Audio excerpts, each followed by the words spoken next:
Okay, I did my project on how the IMF affects the global economy. And IMF stands for International Monetary Fund. Who is the IMF? The IMF is an organization consisting of 189 countries. It has been in existence since 1944. Staffing consists of 147 different nationalities represented in its employee diversity.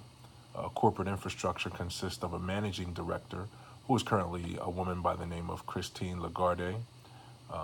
Also consists of a first deputy director and three deputy managing directors, and 17 departments that carry out various duties globally.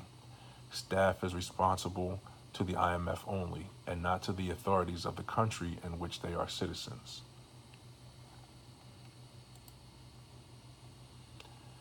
Okay, so this is a picture of an IMF spring meeting in Washington, D.C. just this past year.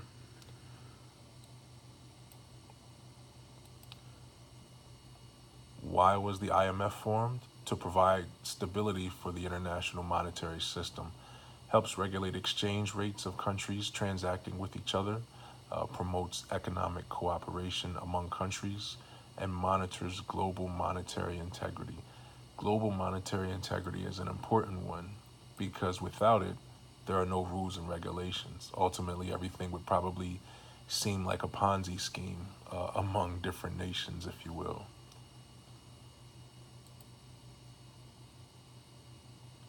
Okay. Okay, services provided by the IMF provides financial advisory and training courses to political leaders, assists countries in developing and strengthening its legal structural system in the global marketplace, works with central banks to modernize financial systems, and provides financial crisis management to countries.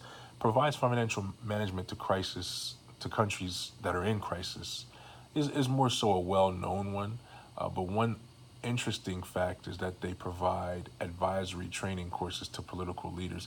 And a lot of times the IMF loans, when they loan money to a country, say whether it be Greece or Argentina or Ghana, it comes with some type of political training and stipulation. And some people say it's a way for them to engineer another country's government.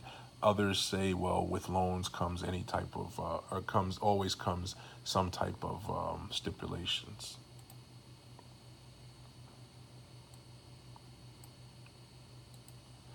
Okay, IMF lending. They tailor loans to fit different countries.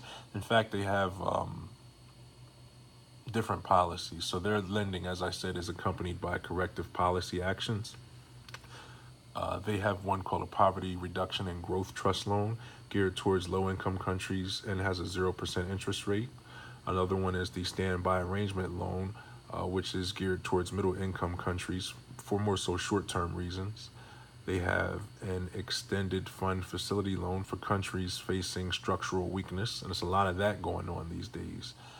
They also have a Flexible Credit Line Loan for countries with a strong systematic framework looking to dodge approaching crisis. So if they foresee a forecast of some type of financial mishaps, that's what they're there for. And more or less, this is a representation of the different nations borrowing money. And at the table, as you can see, is the IMF. Okay, now how the IMF can help a country's development. I'll give you a great example. India. Upon receiving loans from the IMF, India has become more of a world partner in terms of global business. It receives many benefits due to its interactions with the IMF, such as it's helped create the means for the currency, the Indian rupee, to become independent from link to the British pound, because prior to that it was linked to the British pound, and be created in gold, which allows free conversion into other world currency, which is always a great thing. It helped India to attain World Bank membership and also helped India to receive help during different emergencies ranging from natural disasters to trade deficits to oil price hikes. So a lot of different things that can affect that particular region of the world. The IMF is there to help them out. And as you can see here, this is basically a graph of India's growth. In the 1960s, you can see they plummeted a little in the 1970s. They leveled out in the 1980s and the 90s, and as you can see, they're on a steady rise in the 2000s, during the time that they're probably the most active in terms of their interaction with the IMF, which is a great thing for their economy. And of course, everything has a yin and a yang, so we arrive at how the IMF lending can hinder a country's development. They can offer loans to countries rich in natural resources, which is a strategic thing, just by anybody. You don't have to be an analyst or an economist to understand that. All you have to do is understand how money works. So offering loans to countries rich in natural resources only if they privatize their economies and allow Western access to their natural resources. For example, you take a country like Ghana. Basically, Ghana gave subsidies to its poor rice farmers to produce rice, and what happened was when the IMF came in and said, hey, we can help you make things better, their thing was, we'll do it. Part of the terms and conditions is you no longer provide subsidies to your poor rice farmers. And as a result of that, now the rice consumed in Ghana is largely imported from Western countries like the U.S., which is a good thing for the U.S. economy, but not so good for the country that's receiving the loan, in this case being Ghana.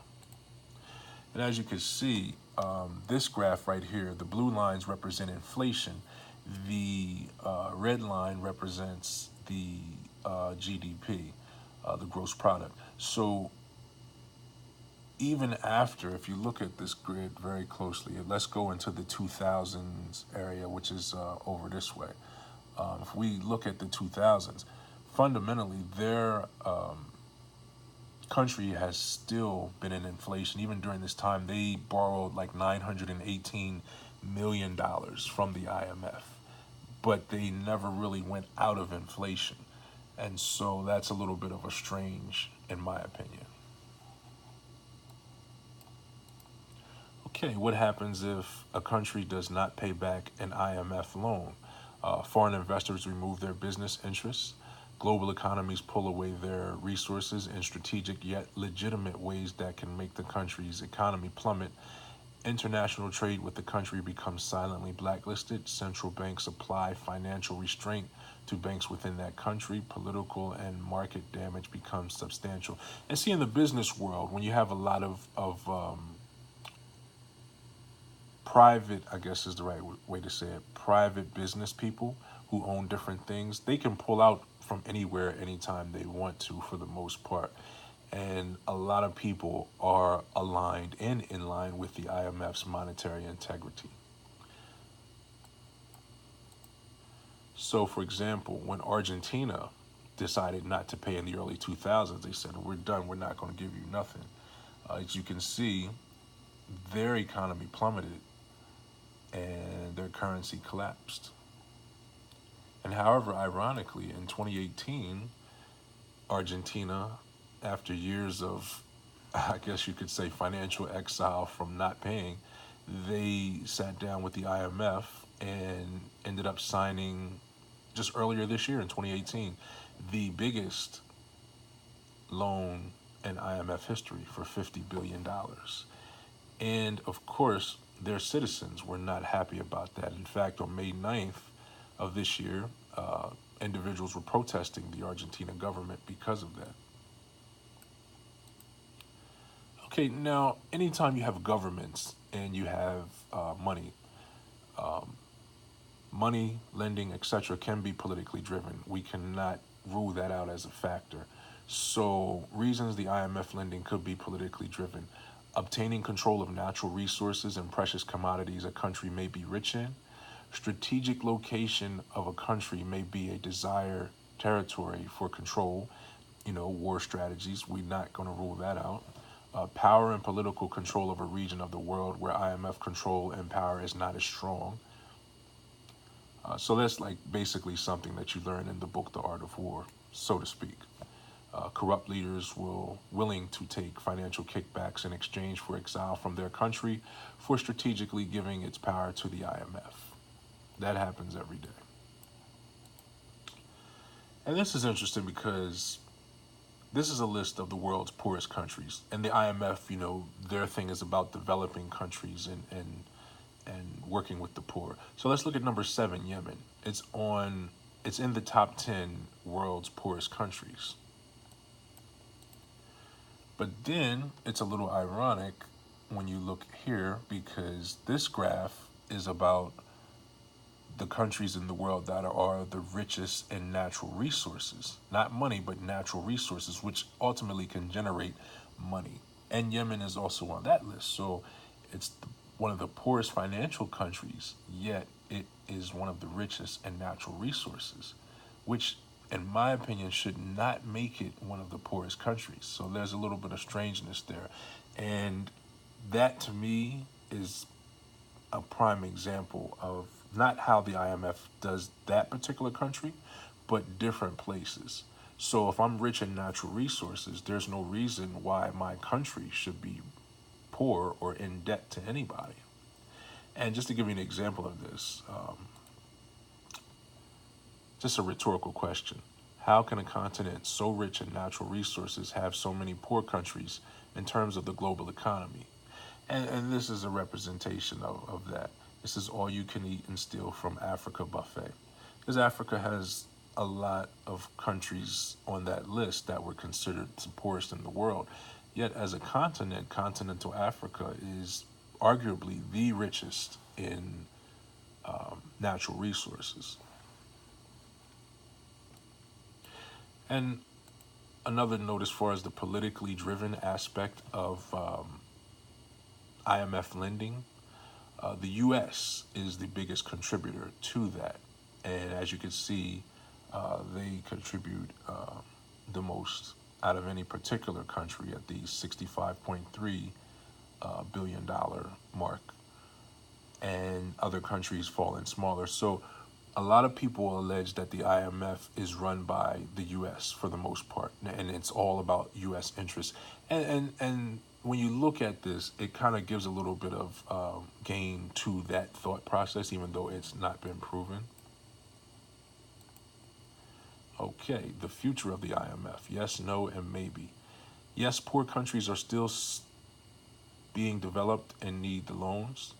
Developed countries are still going bankrupt and need the loans to get back into financial balance and strengthen financial infrastructure.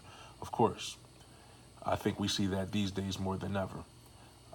The no, decades from now, it may be likely that they are not needed because of advancements in underdeveloped countries as it relates to a growing global economy. So a lot of things can possibly develop and grow into greater things. That's just a natural progression of life, and the financial community is no exception. The maybe history repeats itself, and the financial global market is no exception, and that is definitely correct. Okay, and this is the depiction of how a lot of countries see the IMF. They have the globe within its grips, and they're squeezing blood out of a stone. Now that's just one aspect of it. And here's another aspect. As you can see, let's get a little bit closer. The developing nation says, now I can have a bigger say. Now, the theory with this is the IMF is the big dog that has a lot of bite and a lot of bark. And it's the world's financial watchdog. It's watching the integrity of the world. And then over in the corner, as you can see, is Uncle Sam representing the Americas and the other gentleman representing Europe. So, and as you can see, they still have it on a leash. So people are saying that the IMF is actually politically driven.